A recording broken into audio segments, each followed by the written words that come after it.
Nah, obat pertama yang saya gunakan yaitu obat parasetamol.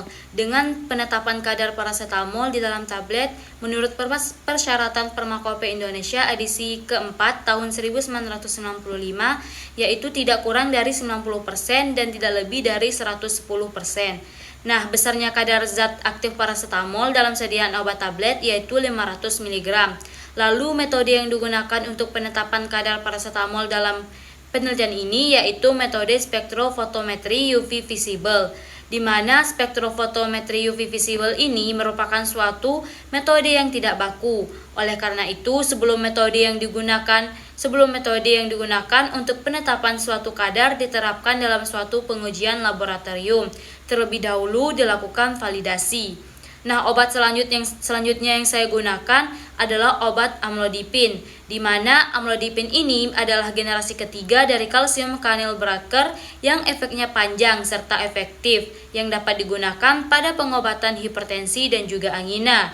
Untuk menguji stabilitas pada sampel produk obat, itu dibutuhkan suatu metode, di mana di sini menggunakan metode KCKT atau kromatografi cair kinerja tinggi, di mana KCKT ini merupakan metode analisis yang paling efektif pada banyak analisis, baik degradasi senyawa obat murni ataupun interaksi antara obat dan zat tambahan.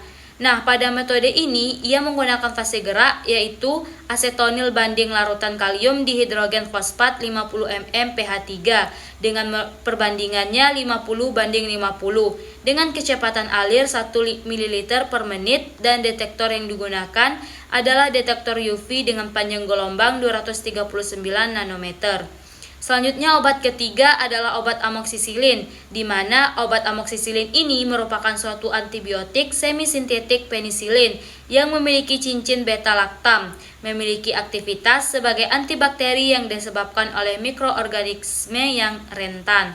Nah, untuk mendapatkan persen kecepatan di solusi diperlukan penentuan konsentrasi tablet amoksisilin terlebih dahulu, di mana pada obat amoksisilin ini dia menggunakan metode analisis adalah elektroforesis kapiler, spektrofotometri dan HPLC, serta kromatografi cair kinerja tinggi atau KCKT.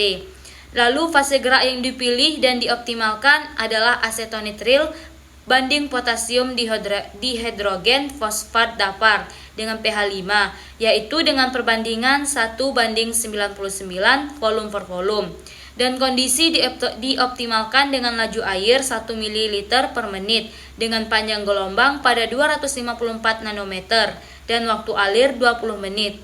Nah, puncak-puncaknya dipisahkan dan menunjukkan resolusi yang lebih baik, didapatkan pela teoritis yang cukup besar, jumlah dan simetri puncak yang baik.